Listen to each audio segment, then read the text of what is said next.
Today's subject is a man whose voice didn't just fill rooms, it defined an era. He was the sound of post-war America, the swagger of a new kind of fame, and the shadow behind 1,000 neon dreams. Frank Sinatra. He wasn't just a singer. He was the singer, the one who made heartbreak sound romantic, who made every man want to be him and every woman want to be with him. From the smoke-laced nightclubs of Hoboken to the spotlighted stages of Hollywood, Sinatra ruled with a velvet glove and an iron will. His songs topped charts, his films won Oscars, and his name became currency in every circle from Broadway to the White House. But behind the glamour, behind the tuxedoed icon, with a glass in one hand and a mic in the other, was a man constantly fighting for control of his art, his reputation, and his own reflection. He survived public rejection in the late 40s, clawed his way back with From Here to Eternity, and rebuilt an empire out of sheer defiance. But for all the comebacks and curtain calls, the real cost of being Frank Sinatra wasn't measured in record sales or standing ovations. It was measured in broken marriages, lost friendships, FBI files, and the eerie knowledge that even at the peak of fame, loyalty was always rented, never owned. This is the story of a man who seduced America with a love song and then dared it to watch him fall. The chairman of the board, the voice of the century, the loneliest legend in the room. This is the story of Frank Sinatra and the haunting price of being unforgettable. Nancy Sinatra, Frank's eldest child from childhood to present. She was born on June 8, 1940, in Jersey City, just as her father was beginning his meteoric rise from saloon singer to national phenomenon. By the time Nancy Sinatra turned 5, Frank had already become a household name, headlining theaters, radio shows, and appearing on movie posters across America. She spent her earliest years in the wings of stardom, not quite inside it, but never away from it. The family moved to Los Angeles in the mid-1940s, settling in Toluca Lake, where neighbors were movie stars and press photographers lingered at the edge of driveways. At home, Nancy idolized her father's voice, but also witnessed the cost of its fame. Hushed arguments behind closed doors, late-night absences, and her mother Nancy Barbados' quiet heartbreak. When Frank's affair with Ava Gardner exploded into the tabloids around 1950, Nancy was 10 years old and old enough to understand betrayal without having the words for it. By 1951, the divorce was final. It split the family in two and left a mark Nancy would carry into adulthood, a fierce loyalty to her mother, and a complicated, almost defensive love for her father. She attended University of California, Los Angeles briefly in the late 1950s, but dropped out to pursue music, signing with Reprise Records, the label Frank founded in 1960. Her early recordings, released between 1961 and 1965, failed to resonate. She was dismissed by critics as lightweight, a nepotism act coasting on the Sinatra name. But in 1966, everything changed. Reinvented by producer Lee Hazelwood, Nancy re-emerged with a new sound and a tougher image. Miniskirts, blonde hair, dark eyeliner, and boots that didn't just walk, they stomped. Her hit, "These Boots Are Made for Walkin'," became an international sensation, topping charts and establishing her as more than a daughter of a legend. She followed up with a string of hits: Sugartown, Bang Bang, My Baby Shot Me Down, and the chart-topping duet with her father, Something Stupid, in 1967, the first and only father-daughter song to reach No. 1 on the Billboard Hot 100. That same year, she starred opposite Elvis Presley in Speedway, further cementing her place in pop culture. But success didn't silence the shadow rumors swirled that her father had cleared the path for her with industry favors, that no DJ would dare ignore a Sinatra track. The truth was more complicated. Nancy was fiercely independent, but also deeply tied to the Sinatra name, not out of choice but necessity. She understood early on that the name opened doors, but also invited scrutiny. She often said the hardest part wasn't being Frank's daughter. It was proving she was also Nancy, While the media chased Frank's love life and mob rumors, Nancy quietly raised two daughters, Angela and Amanda, from her marriage to Hugh Lambert, a choreographer she wed in 1970. He died of cancer in 1985 and Nancy never remarried.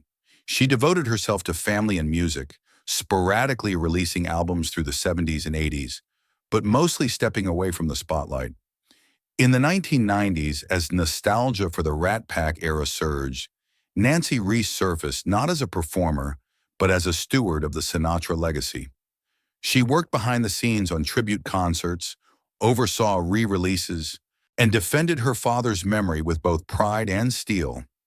When Frank passed away in 1998, Nancy stood alongside her siblings at his funeral, not just as a grieving daughter, but as someone who had shared his stage, his press, and his burden. In 2004, she made a brief comeback with a new self-titled album, featuring collaborations with Morrissey and U2's Bono, proving once again she could move through generations without losing her edge. By the 2010s, she had become more vocal politically, using Twitter to defend progressive causes and challenge those who misused her father's image for partisan gain. Now in her 80s, Nancy Sinatra lives in Palm Springs and continues to manage her father's brand alongside her sister Tina. She remains candid about her complicated relationship with fame, with her family, and with the cost of growing up under the gaze of the American public. She never denied who her father was, in fact. She carried him into every room, but she also refused to be defined by him. From the little girl watching her father rehearse with Tommy Dorsey, to the pop icons stomping down television stages in white boots, to the widow raising daughters outside the tabloid lens, Nancy Sinatra didn't just survive the Sinatra legacy, she made it her own. And in doing so, she rewrote what it meant to be the daughter of a legend, not by escaping the shadow, but by commanding it. Frank Sinatra Jr. He was born on January 10, 1944, at the height of his father's fame, when Sinatra no longer just meant a voice, it meant an empire. Frank Sinatra Jr. came into the world not as a blank slate, but as a sequel. From the moment he could walk, he was already Junior, a label that promised both privilege and pressure. While his father was flying between movie sets, Vegas stages, and Capitol Studios, little Frankie was growing up in Beverly Hills under the watchful eyes of nannies, security guards, and tabloid cameras. By the time he was 7, the family had splintered. His parents' divorce in 1951 left him primarily in the care of his mother, Nancy Barbato, a woman known for her discretion, grace, and quiet control, but his life was never quiet. In 1963, at just 19 years old, Frank Jr. became national news in a way no one expected. He was kidnapped at gunpoint from his hotel room in Lake Tahoe. Held hostage for 54 hours, he was only released after his father paid $240,000 in ransom, in cash, under FBI supervision. The case dominated headlines and further cemented the mystique of the Sinatra family glamour, mixed with danger, always under a spotlight no one could dim.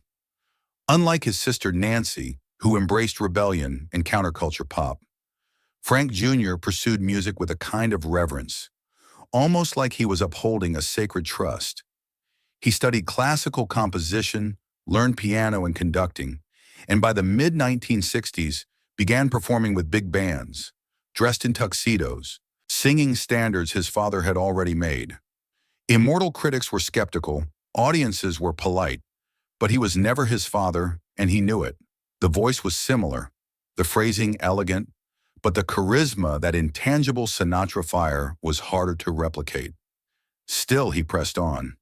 In the late 70s, he took a back seat professionally and joined his father's touring act, not as an opening act or guest, but as Frank Sinatra's musical director and conductor, a role he held for nearly 2 decades. From the backstage podium, he controlled the orchestra, signaled tempo shifts, managed last-minute key changes, all while his father, now older and more temperamental, ruled the stage. Insiders say he was a calming force during chaotic tours, a rare figure who could both challenge and understand the chairman.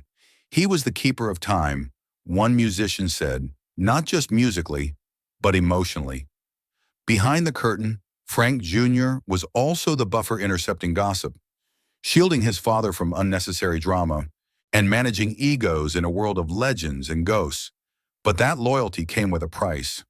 His solo career stalled. Critics dismissed him as a tribute act to his own bloodline. He never married, never had children, and once described his life as being on tour since 1963. In private moments, he expressed frustration that his last name was both his identity and his cage.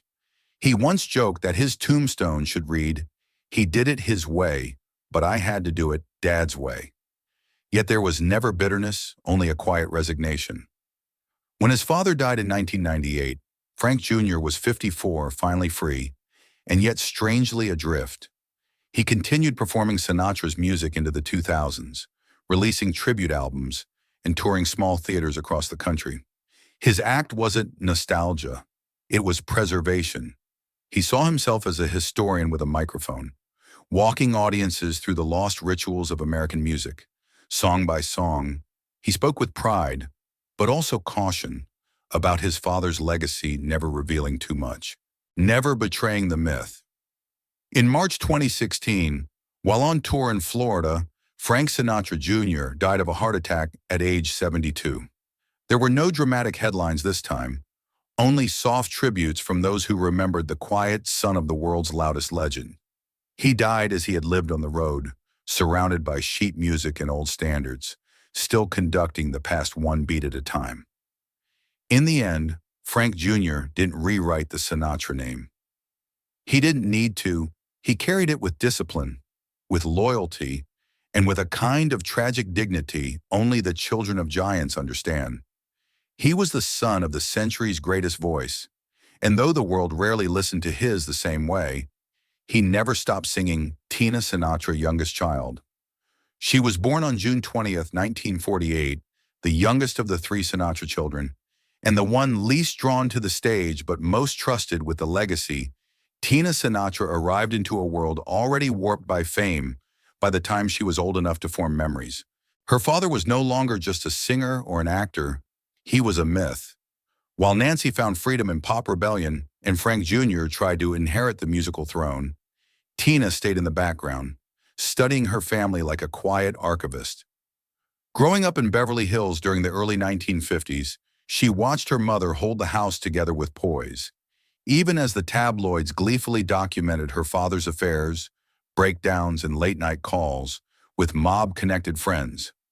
Tina was barely 3 when Frank married Ava Gardner, a relationship so volatile in public that it became daily news.